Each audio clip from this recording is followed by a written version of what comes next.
Shout out sa lahat.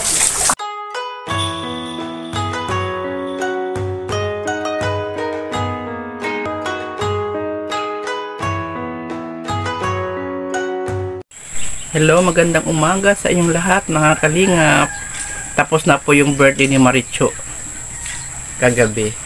Tapos interview natin siya mga kalingap kung anong nararamdaman niya kagabi, kasi grabe, ang daming bisita, may mga pagkain din na mga simple lang.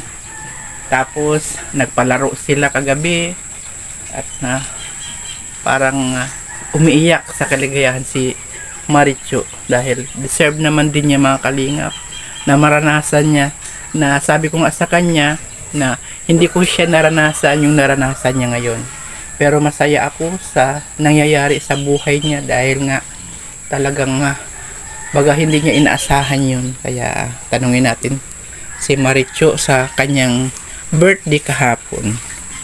Ayan mga kalingap po, may mga picture pa dito. Good morning Maricho. Talagang alam ko na bless ka kahapon na hindi mo inaasahan. Diba? Saan ka dinala ng Dodong kahapon? Hinahanap ka namin eh. Doon sa SM. Sa SM, dala-dala ka doon? Oh. Anong ginawa niya doon? Pasyal lang niya. Palamig. Palamig, tapos binilang ka ng kuan. Maganda yung suot mo kahapon. Oh. Tama ka. Queen of Malalag, now in diet. Anong naramdaman na yung corona mo ay dala? Di ba? Oh. Masaya. Di ba nagulat ka nung binuksan? Ngayon lang ako nakaranas. Oh, no? Siyempre kahit naman noon pag may birthday, wala naman talaga, no? Sabi ko nga, sana all. Kasi hindi ko naman naranasan yung naranasan mo ngayon. Pero natutuwa ako dahil siyempre, lalo na ikaw mabait ka naman na ina.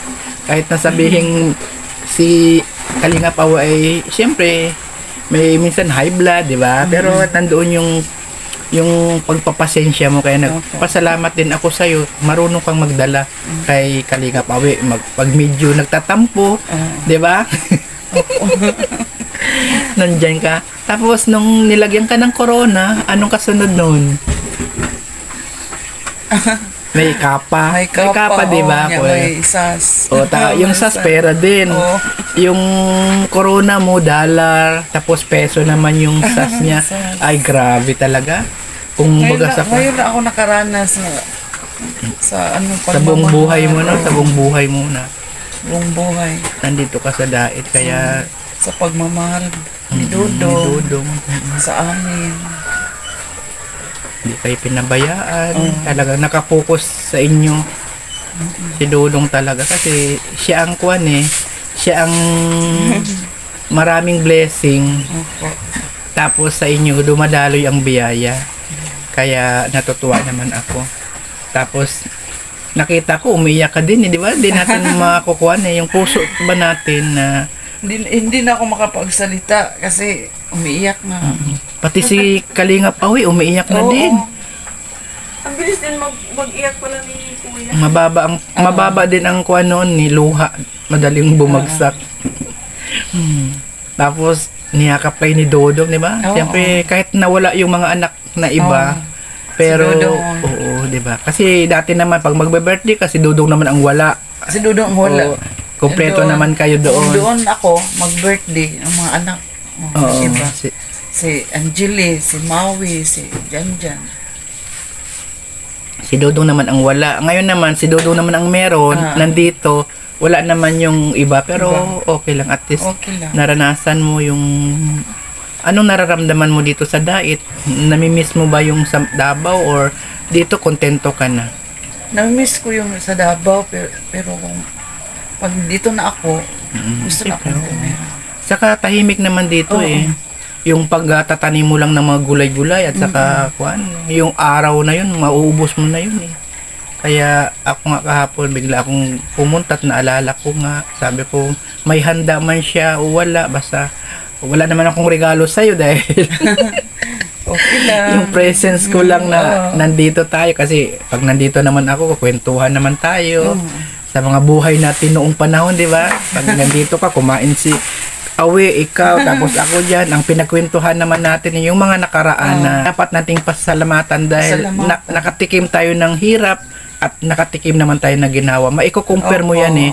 Pero ang material na bagay ay lilipas sa mundo, 'di ba? Yung mga siyempre mawawala din tayo, namamatay, pero yung ating ugali kailangan. Nagpapasalamat din ako sa mga titas. Maraming salamat po mga titas. Ingat kayo palagi. Lahat ng sponsor, salamat dahil nga kahit papaano natikman ni Maricho yung ganitong birthday na hindi naman niya inasahan. May corona siya na dollar, may isa siya na peso, may kapa siya. Dapat yung kapa mo pala, pera din yun eh. Yung kapa, di ba, pera? Gusto, akala ko si Dudong lang, may bilaon na pansit, Oo, siyempre, hindi mo na may inaasahan na, okay, kakain sa labas. Kasi yung mga simpleng birthday lang naman, 'di ba, pwedeng kumain sa labas. Pero nagulat ka nung dumating ka. Nagulat ako, hindi ko alam. Sabi ko nga, yung naranasan mo nga hindi ko naranasan kahit sa mga material na bagay. Pero pag kontento ka sa buhay mo, 'di ba? Parang normal na lang siya. At least nakikita ko sa inyo ngayon na magandang takbo.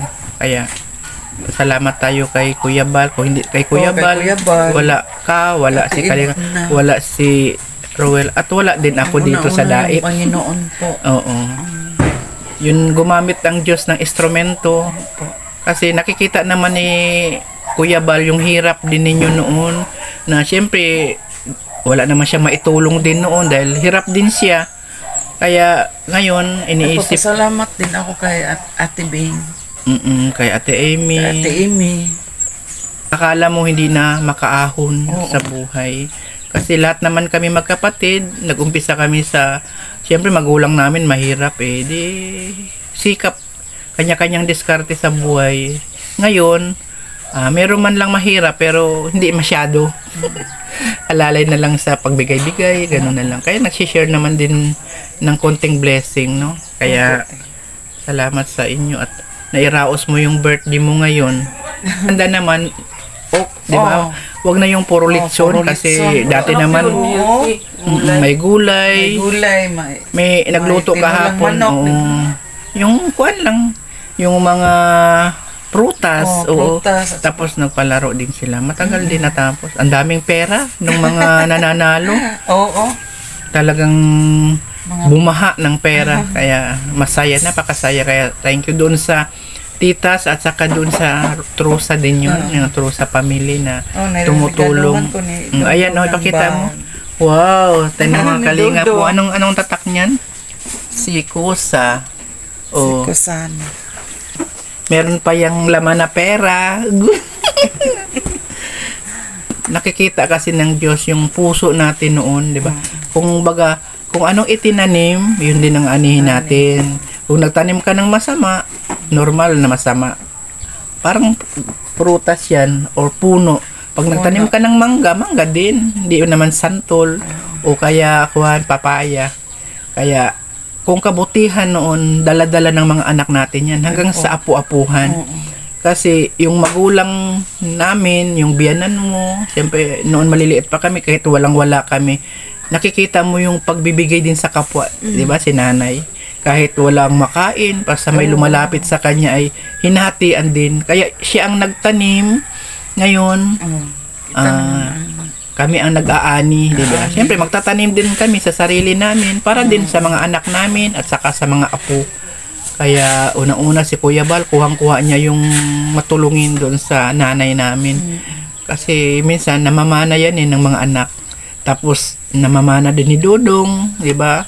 Ni Kalingap Rab, ni Kalingap Dan. Halos lahat yata ng mga pamangkin ay talagang nandito sa charity vlogger.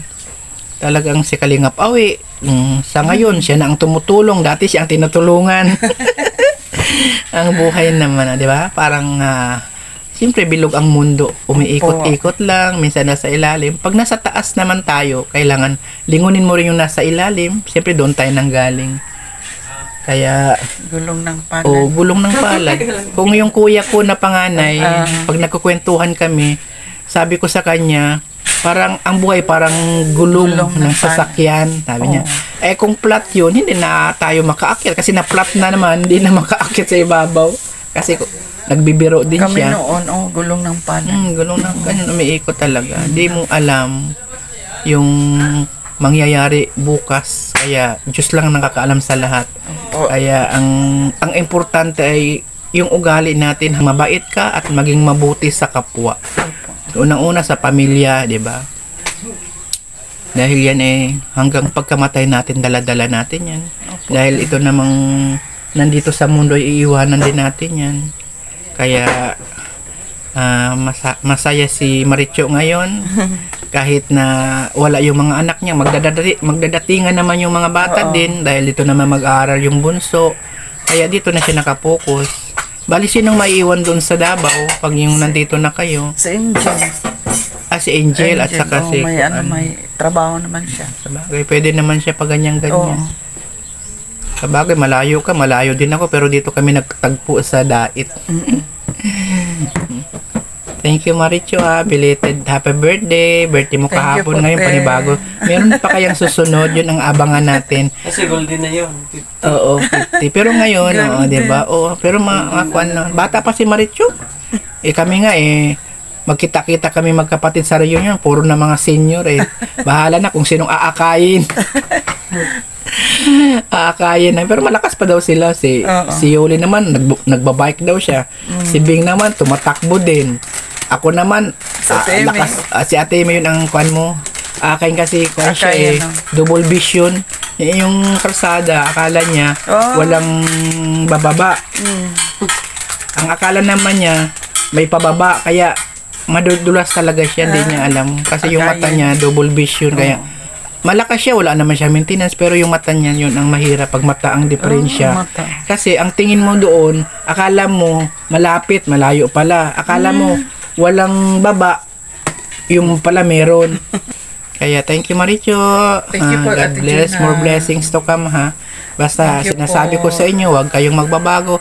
Palaging nakaapak ang mga paa sa lupa. Opo. Kasi si Lord ay talagang nakamasid sa atin yan at siya ang nagbibigay sa atin ng blessing. Instrument lang yung mga sponsor o yung mga ibang tao at saka si Kuya Bal para matikman natin ang sarap ng buhay, ang ginhawa, lahat-lahat yan na nandito sa mundo matikman natin, ha. Thank you so much. Bye-bye. Thank you.